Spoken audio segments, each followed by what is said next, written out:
Afternoon, fellow Rotarians. I'm Ruth Shelley, President of the Rotary Club of Portland. Welcome to our live weekly membership meeting. This year's theme for Rotary International is Rotary Opens Opportunities.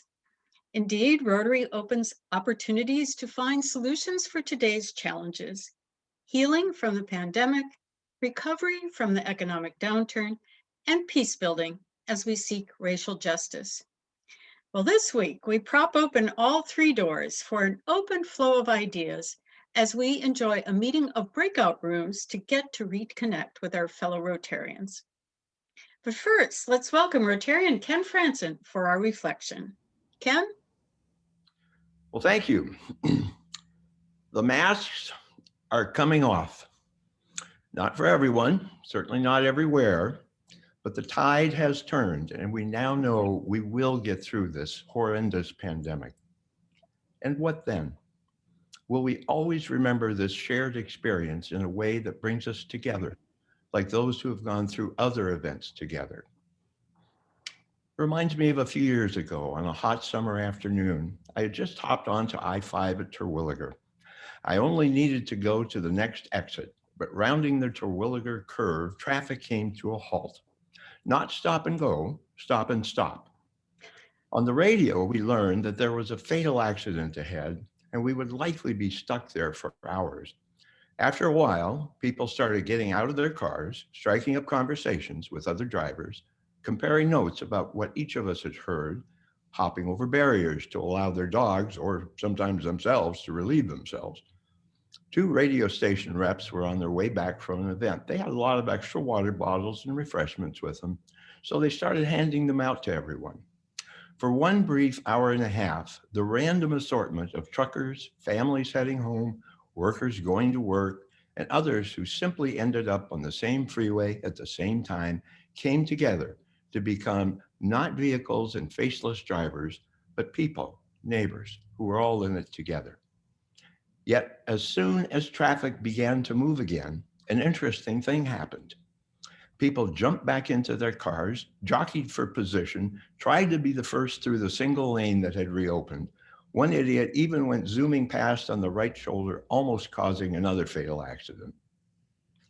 As the COVID pandemic slowly fades into the past tense, I am wondering what we will collectively take with us from this shared experience.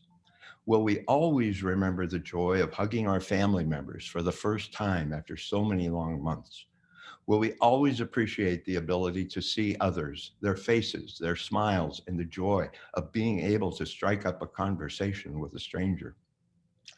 Will we always recall the fear of coming within 6 feet or even 20 feet of someone on the sidewalk, or worse, in an elevator, and appreciate that we can now engage with people again? I am hoping that we never forget that for a truly dreadful year and some odd months, every human being on the planet shared a common experience and collectively fought a common enemy. More importantly, that we never forget the treasure of simply sharing a smile and some conversation with people we meet. Thank you. Thank you, Ken. What a wonderful reflection and a great story. If you'd like to volunteer to give the reflection, Siobhan has put the link in the chat, or you can email her directly. Now I'd like to ask that Rotarians who have invited a guest to raise their real or virtual hand, and Jackie will call on you to unmute and introduce them. Or if you're a visiting Rotarian who came on your own, please raise your hand and introduce yourself, or let us know of your presence via the chat box. Jackie, do we have any guests today? Good afternoon, everyone. I don't see any hands. Anyone have guests? Anyone at all? No, it doesn't look like it. Not today. Well, we've got all the Rotarian veterans then. So glad you're all here. And it's May. I'd like to extend a happy birthday to everyone with birthdays in May. As you know, we alternate each week honoring birthdays and Rotary anniversaries. Please note the birthdays here and reach out to wish our fellow Rotarians many happy returns. And if today is your birthday, you share it with Meredith Willson, who was born in 1902.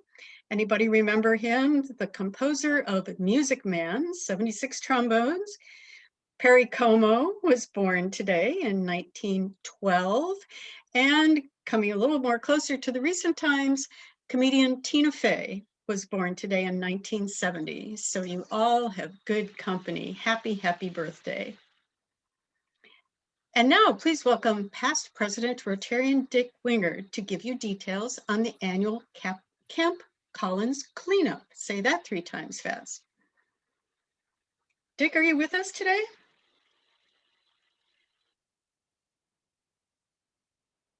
No, Dick Wingard. We'll hope that he shows up later in the meeting.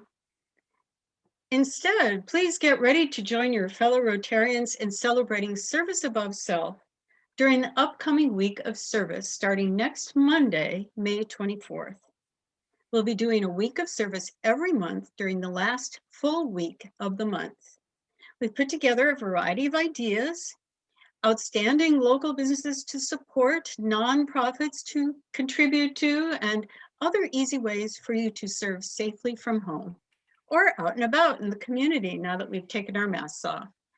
You can find the list on our website, and Siobhan will also put it in the link.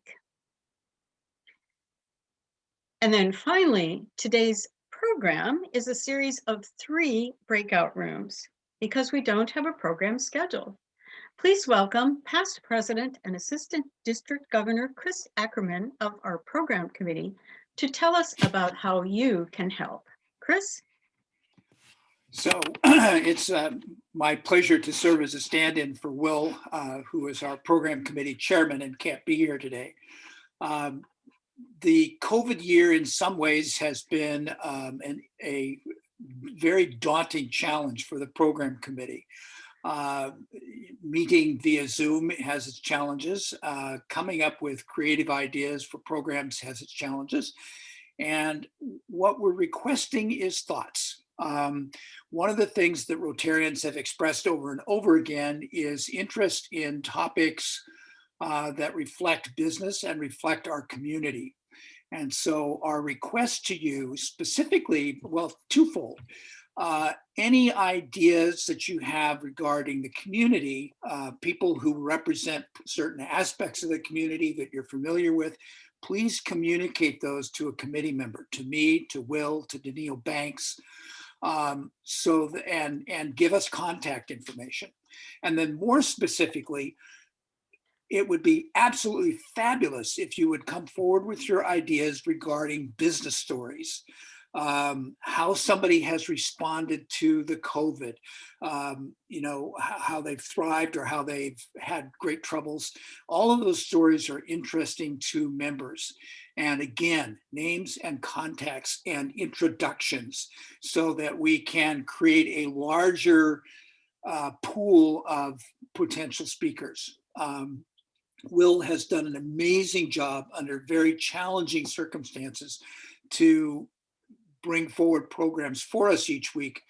And I hope that as he leaves the job at the end of the year, all of you, the first time you see him, will pat him on the back and tell him what an incredible job he's done and how much we appreciate his efforts. So any ideas, any thoughts, please bring them forward. Thank you, Chris. We appreciate that and the work of the entire program committee, and especially Will Nolan. So now, instead of a program, we're going to disappear and enter the first of 3 virtual table talks. Please introduce yourselves to the others in the group, and a minute or so before you come back to this main meeting, you'll get a visual heads up. Now, I'm sure the conversation will flow. You never have a lack of things to talk about. But if you need to break the ice, perhaps talking about healing and your vaccination experience would be a start. So here we go. Time to connect today. I just had such a good time talking with other Rotarians in our breakout groups. I hope your conversations were equally intriguing. And next week, we'll hear from Mark Wells, Director of Operations with Downtown Portland Clean and Safe, on the programs used to address the challenges facing downtown Portland. And as I mentioned, this came up in my first breakout room. When are we going to have a program on downtown Portland? So here it is, coming up next Tuesday, once again via Zoom at noon. And if you have an idea for a future speaker, please submit them on our website. Siobhan will put the link in the chat. I just want to take a moment to thank the program committee for their hard work. As Chris said, it's not easy to find 50-some speakers every year, and especially hard during COVID times. And so that's why it's so important for each of you to keep your antenna tuned for potential Rotary programs. As Chris said, if you hear a good presentation or know a colleague with an interesting program, please suggest them to Will and the club. It takes only a moment, but we'll all benefit from a worthwhile presentation. So now I'd like to thank our virtual guest today. Lakiano, thank you for coming again. Ken, thank you for your reflection. That was really meaningful to me personally. Maria was not able to join us, but we all want you to know about the week of service, and that will be on the website. And everyone, thank you for coming today and participating in the breakout groups. As we enter into a new Rotary week, please join me in opening the doors of opportunity for healing, for recovery, and for peace building. As Rotarians, we are here to make our world healthier, more sustainable, and with justice for all. Have a good week, everyone, and this meeting is adjourned.